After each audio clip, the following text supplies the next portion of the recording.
Hello అందరికీ welcome to Sunday mini vlog. అందరికీ ఏమో కానీ నాకు మాత్రం వీక్ డేస్ కంటే వీకెండ్ లోనే చాలా పని ఉంటుంది.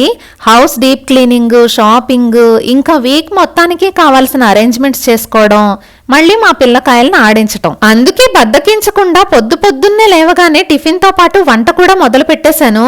చెప్పాను కదా సండే ఇక్కడ లోకల్ షాప్స్ అన్ని క్లోజ్ చేసేస్తారు అని. అందుకే శనివారం సాయంత్రమే మటన్ తెచ్చేసుకున్నాం. ఈ రోజు టిఫిన్ లోకి సేమియా ఉప్మా చేశాను, లంచ్ లోకి మటన్ కర్రీ చేసేస్తున్నాను. మా శ్రావికేమో మటన్ కీమా కావాలి, మా శ్రీహా తల్లికేమో మటన్ పీసెస్ కావాలట. అందుకే హాఫ్ కీమా హాఫ్ పీసెస్ లాగా కట్ చేసి ఒకే కర్రీ చేస్తున్నాను. ఇంతకీ కీమా కొట్టింది ఎవరో తెలుసా? అది మనమే. అవసరం అన్ని నేర్పిస్తుంది అన్నట్టు ఇక్కడికి వచ్చాక కీమా కొట్టడం కూడా నేర్చుకున్నాను నేను. ఇక మేమందరం టిఫిన్లు చేసేసరికి మటన్ కర్రీ కూడా రెడీ అయిపోయింది.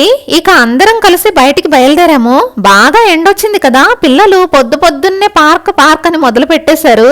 ఇక పొద్దున్నే ఊరి మీద పడ్డామన్నమాట. ఇండియన్ సరుకులు కొన్ని తెచ్చుకోవాల్సిన పనుంది. వాటికి స్పెషల్ గా ఇండియన్ షాప్ కే వెళ్ళాలి. ఇక్కడ లోకల్ షాప్స్ లో దొరకవన్నమాట. అందుకే మా వారు ఇండియన్ షాప్ కి, నేను పిల్లలు కలిసి పార్క్ కి వెళ్తున్నాం. సండే షాప్స్ అన్ని క్లోజ్ అన్నావు కదా, మళ్ళీ షాపింగ్ ఏంటి అనుకుంటారేమో. సండే లోకల్ షాప్సే క్లోజ్ అండి, మన ఇండియన్ షాప్స్ ఓపెన్ లోనే ఉంటాయి. ఎంతైనా మన వాళ్ళు కష్టజీవులు కదా, ఆదివారం కూడా పని చేసేస్తుంటారు. కానీ ఇక్కడ వాళ్ళు మాత్రం అలా కాదు. వీళ్ళకి ఫ్యామిలీ టైము, వెకేషన్సే ఫస్ట్ ప్రిఫరెన్స్, తర్వాతే జాబు, బిజినెస్ ఏదైనా సరే. నిన్న షాపింగ్కి వెళ్తే మా బుడంకాయలిద్దరూ కొత్త చెప్పులు, సన్ గ్లాసెస్ కొనుక్కున్నారు. ఇక పొద్దున్నే అవి తగిలించుకుని తిరుగుతున్నారు. మేము ఎక్కాల్సిన ట్రామ్ అయితే వచ్చేసింది. ఇక అందరం ట్రామ్ ఎక్కేసాము. ఇక ఒక 2 స్టాప్స్ లో మేము వెళ్లాల్సిన పార్క్ దగ్గర మేము దిగిపోతాము. మా వారు మాత్రం షాపింగ్కి వెళ్ళిపోతారన్నమాట. ఏంటోనండి బాబు, బెల్జియం వచ్చిన దగ్గర నుంచి నాకు ఈ పిల్లల్ని పార్కులకు తిప్పడానికే పెద్ద పని అయిపోయింది. అసలు ఇండియాలో అయితే హ్యాపీగా ఇంటి కిందకెళ్ళగానే బోల్డ్ మంది పిల్లలు ఉండేవాళ్ళు, వాళ్ళతో హ్యాపీగా ఆడుకునేది మా శ్రావ్య. ఇక్కడేమో ఇంటి పక్కన పిల్లలు ఉండరు, అపార్ట్మెంట్లో ఎవరూ తెలీదు. ఇక లోన్లీనెస్తో దినవల్లా పార్క్ అని అడుగుతుంది. ఇంట్లో ఉంటే ఎయిదర్ ఫోను లేకపోతే టీవీ, ఈ రెండిట్ల బదులు పార్కుకు తీసుకెళ్లడమే బెస్ట్ అని ఇక పార్కుకు తిప్పాల్సి వస్తుంది. పార్కుకు వెళ్లాలంటే మాత్రం ఖచ్చితంగా 3 గంటలు పడుతుంది. వెళ్ళడానికి ఒక అరగంట, రావడానికి ఒక అరగంట. అక్కడ కనీసం ఒక 2 గంటలన్నా ఆడుకుంటారు. ఈ 3 గంటల టైం ఉంటే నాకు ఇంట్లో బోల్డ్ పనులు అయిపోతాయి. ఏంటో ఈ బెల్జియం వచ్చి ఇలా బుక్ అయిపోయాను నేను. ఈ పూలు ఎంత అందంగా ఉన్నాయో కదా, మొత్తం దారి పొడుగుతా పాకేసి చక్కగా అందంగా పూసేశాయి. మా బుజ్జిది మాత్రం పూలు కనిపిస్తే అస్సలు ఊరుకోదు, అవన్నీ పట్టుకుని కోసేయాల్సిందే. సమ్మర్ కదా, ఇక్కడ రకరకాల రంగురంగుల పూలన్నీ భలే పెట్టేస్తుంటారు. చాలా అందంగా ఉంటాయి స్ట్రీట్స్ అన్ని. ఈ కొత్త చెప్పులు కొన్న దగ్గర నుంచి ఈ బుడంకాయను అసలు భూమి మీద ఆపలేకపోతున్నాము. ఎప్పుడు అయితే ఎత్తుకో అని పీక్కు తినేది, అలాంటిది తనకు తానే నడిచి వెళ్ళిపోతుంది. ఈ రోజు మొత్తానికి పార్క్ అయితే వచ్చేసాము. పార్క్ లో మేము తప్ప ఒక్క పెట్టలేదు చూసారా.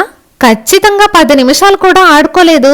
అప్పుడే మా బుడంకాయ నా దగ్గరకు వచ్చి దాహం అని మొదలుపెట్టింది. ఎప్పుడూ వాటర్ బాటిల్ ఖచ్చితంగా తెచ్చే నేను ఈ రోజే వాటర్ బాటిల్ తేకుండా ఊపుకుంటూ వచ్చేసాను యమా కాన్ఫిడెన్స్ తో. ఇంకేం చేస్తాం, వాటర్ బాటిల్ కొనుక్కోవడానికని పక్కనే ఒక లోకల్ షాప్ ఉంటే వచ్చేసాను. కాకపోతే ఇక్కడికి వచ్చాక తెలిసింది ఇది లోకల్ షాప్ కాదు, ఇది మన ఇండియన్ షాపేనట. ఎప్పటి నుంచో ఇక్కడే సెటిల్ అయిపోయిన ఒక పంజాబ్ ఆయన ఈ షాప్ నడుపుతున్నాడు. ఆయన చక్కగా మాట్లాడాడు. నాకైతే ఎవరైనా ఇండియన్స్ ఇక్కడ కనిపిస్తే ఆనందం ఆపుకోలేనండి బాబు. ఇక దొరికిందే ఛాన్స్ అని మా బుడంకాయ అన్ని కెలికేసి చక్కగా చక్కబెట్టేస్తుంది. చూసినవన్నీ కావాలని అడగటం మొదలుపెట్టింది. మొత్తానికి వాటర్ బాటిల్ కొనడానికి వచ్చి ఒక 2-3 టాయ్స్ కూడా కొనుక్కుని తీసుకెళ్లాము. అలా బయటికి రాగానే ఇక్కడ ఒక బాక్స్ ఏంటో కనిపించింది. దీనికి బుక్ బాక్స్ అని పేరు పెట్టారు. ఇదేంటబ్బా అని నాకు అర్థం కాలేదు. ఓపెన్ చేసి చూస్తే కొన్ని బుక్స్, షూస్, ఇంకా కొన్ని టాయ్స్ కూడా పెట్టున్నాయి. 6 నెలల నుంచి బెల్జియం లో ఉంటున్నాం. అదే ఈ పార్క్ ఒక 5-6 సార్లన్నా తిరుగుంటాం గానీ ఈ బాక్స్ ని మాత్రం గమనించలేదు నేను. ఈ డబ్బాకి పక్కనే ఒక పాంప్లెట్ కూడా అతికించారు. అది ఫ్రెంచ్ లో ఉంది. ఇంగ్లీష్ లో ట్రాన్స్లేట్ చదివితే నాకు అప్పుడు అర్థమైంది. ఈ డబ్బా ఏంటంటే మనం చదివేసి ఇక మనకు అక్కర్లేదు అనుకున్న బుక్స్, ఇంకా ఆడుకుని అవసరం తీరిపోయిన టాయ్స్, అలాంటివన్నీ తెచ్చి ఈ డబ్బాలో పెడుతూ ఉంటారు. ఎవరికి కావాల్సినవి వాళ్ళు ఫ్రీగా తీసుకోవచ్చు అన్నమాట. ఈ సాంప్రదాయం ఏదో చక్కగా ఉంది కదూ. చదివేసిన బుక్స్ ఇంట్లోనే ఉంచి బూజులు చెదలు పట్టి దులుపుకునే కంటే చక్కగా తెచ్చి ఇలా బయట బాక్స్ లో పెడితే అవసరం ఉన్న వాళ్ళు తీసుకుని చదువుకుంటారు. ఎంత నచ్చిందో నాకైతే ఈ పద్ధతి. ఇక దీంట్లో ఈ రంగురంగుల గిలక్కాయ చూడగానే మా బుడంకాయలిద్దరూ మనం తీసుకెళ్దాం అని గంతులేయడం బిగును పెట్టారు. మేమక్కడ ఆడుకుంటుండేసరికి చూస్తుండగానే అదిగోండి ఒక బామ్మగారు వచ్చి ఒక బ్యాగ్ నిండా బుక్స్ పెట్టారు. వాళ్ళ మనవరాలివట.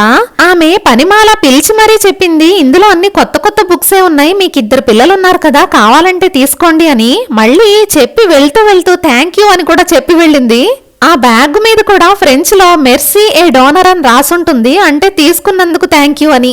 ఇదే నేను చెప్పిన వింత సాంప్రదాయం. ఇక్కడ ఫ్రీగా వస్తువులు, సామాన్లు, బుక్స్ అన్ని ఇవ్వడమే కాకుండా ఇంకా తీసుకున్నందుకు థ్యాంక్ యూ కూడా చెప్తారు. ఇది ఇక్కడే కాదండి, హోల్ యూరోప్ లోనే ఇదే పద్ధతి పాటిస్తూ ఉంటారు వీళ్ళు. ఎందుకంటే మేము ఆల్రెడీ స్విట్జర్లాండ్ లో ఒక 2 సంవత్సరాలు ఉన్నాం కదా, అక్కడ కూడా సేమ్ ఇదే ప్రాసెస్. అన్ని బయట పెట్టి థ్యాంక్ యూ అని రాసి బోర్డు కూడా పెట్టేవాళ్ళు. ఇంకా కాసేపు ఆడుకున్నాక ఇంటికైతే వచ్చేసాము. ఆల్రెడీ మటన్ కర్రీ రెడీ చేసి పెట్టేశాను కాబట్టి రాగానే ఒక పొయ్యి మీద రైస్, ఒక పొయ్యి మీద పులావు చేసేసాను. ముందు most important and toughest task మా బుజ్జి బుడంకాయకి తినిపించడం. తనకు తినిపించడానికే నాకు కనీసం 1 గంట పడుతుంది. ఇక తనకు తినిపించేసి అలా మేం కూడా తినడం మొదలు పెట్టాము. ఏ మాట కామాటే చెప్పాలి, ఈ రోజు పులావు మటన్ కర్రీ అయితే అద్దిరిపోయింది, చాలా బాగా వచ్చింది. ఇక అందరం కలిసి కింద కూర్చుని హాట్ గా ఘాటుగా వేడి వేడి పులావు మటన్ కర్రీ తిని ఎంజాయ్ చేసేసాము. అసలు కింద కూర్చుని తింటే వచ్చే సాటిస్ఫాక్షన్ ఉంటుంది చూసారు, ఏ డైనింగ్ టేబుల్ దాన్ని బీట్ చేయలేదు. మీరేమంటారు? ఇంతకీ ఈ రోజు మీ ఇంట్లో ఏమేం స్పెషల్సో కామెంట్ చేయండి. అలాగే వీడియో స్టార్టింగ్ లో చెప్పడం మర్చిపోయాను కదా, నా వీడియోస్ కానీ మీకు నచ్చితే ఒక లైక్ వేసుకుని సబ్స్క్రైబ్ చేసుకోండి. మరి మీరిచ్చే ఒక లైక్ వల్ల నా వీడియో ఇంకా కొంతమందికి రికమెండ్ అవుతుందట, అందుకని. ఇక మా పిల్లకాయని పడుకోబెట్టేశాను. ఇప్పుడు అసలు ఈ బ్యాగ్ లో ఏముందో ఓపెన్ చేసి చూపిస్తాను రండి. మొత్తానికి బ్యాగ్ ఓపెన్ చేస్తే ఒక 20 పుస్తకాల పైనే ఉన్నాయి. ఇంకా కొన్ని activities, puzzles, colouring, stamps, pencils, crayons, ఒక్కటి కాదు అన్ని రకాలు ఉన్నాయి. అన్ని మళ్ళీ డిస్నీ బ్రాండెడ్వే. మళ్ళీ వాడేసినవో పనికిరానివో అనుకునేరు, అలా ఏం కాదు, అన్ని సుమారు కొత్తవే ఉన్నాయి. 1 పేజ్ అలా 2 పేజెస్ వేసుంటారేమో, మిగతావన్నీ కొత్తగా ఉన్నాయి. బుక్స్ అయితే ఓపెన్ చేసి చూపిస్తాను చూడండి. వాటా సంగతి పక్కన పెడితే కొన్ని బుక్స్ అయితే అసలు ఓపెన్ కూడా చేసినట్లేదు, అన్ని కొత్త బుక్స్. ఇదిగోండి ఈ బుక్ చూడండి, అసలు ఇంకా ఓపెన్ కూడా చేయలేదు. ఇంకా ఇలాంటివే డిస్నీవి colour pencils, crayons, sketches, stamps అన్ని బాక్సులతో సహా కొత్తవి.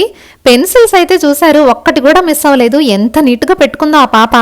అదే మా పిల్లకాయలకి ఇస్తే 1 రోజులో విధ్వంసం చేసేసి 1 క్రేయాన్ కూడా కనపడకుండా మాయం చేసేస్తారంతే. ఇంట్లో ఏ మూల ఎక్కడ ఏం పడుంటాయో కూడా తెలీదు. పొగడ్డం కాదు కానీ ఇక్కడ పిల్లలు మన పిల్లలతో పోలిస్తే చాలా డిసిప్లిన్డ్ గా ఉంటారండి. ఏ వస్తువు ఆ వస్తువు ఎక్కడ తీసినవే అక్కడ పెట్టేస్తారు, ఏమీ త్వరగా పాడు చేసుకోరు. వీళ్ళకి బేసిక్ గా డిసిప్లిన్ చిన్నప్పటి నుంచి నేర్పించేస్తారు కాబోలు. ఎందుకంటే పిల్లల్ని వీళ్ళు చిన్నప్పటి నుంచి సపరేట్ రూమ్స్ లో పెట్టేసి వాళ్ళకి వాళ్లే పడుకోవాలి, వాళ్ళకి వాళ్లే తినేలాగా అలవాటు చేసేస్తారు. సర్లే కానీ ఇన్ని టాయ్స్, బుక్స్ ఫ్రీగా తీసుకున్నాం కదా, మనం కూడా ఏవైనా ఫ్రీగా ఇస్తే బాగుంటుంది కదా. అందుకే కొన్ని టాయ్స్, పజిల్స్ తీసి పక్కన పెట్టాను. ఈ పజిల్ అయితే 1000 పీసెస్ పజిల్. ఇది మా పాపకి అసలు పెట్టడానికే రావడం లేదు. ఇది చాలా కొత్తది, అసలు వాడనే వాడలేదు. 1000 పీసెస్ పజిల్ అంటే చాలా కష్టం, పెట్టడానికి ఒక 2 గంటలన్నా టైం పడుతుంది. అందుకే దీని మీద ఫ్రెంచ్ లో మెర్సీ ఏ డోనర్ అని రాసేసి తీసుకెళ్లి బయట పెట్టేస్తున్నాను. ఇంతకీ ఈ దేశం సాంప్రదాయం మీకు నచ్చిందా? ఇంకా ఇలాంటి మంచి విదేశీ విడ్డూరాలకు ప్లీజ్ లైక్ అండ్ సబ్స్క్రైబ్.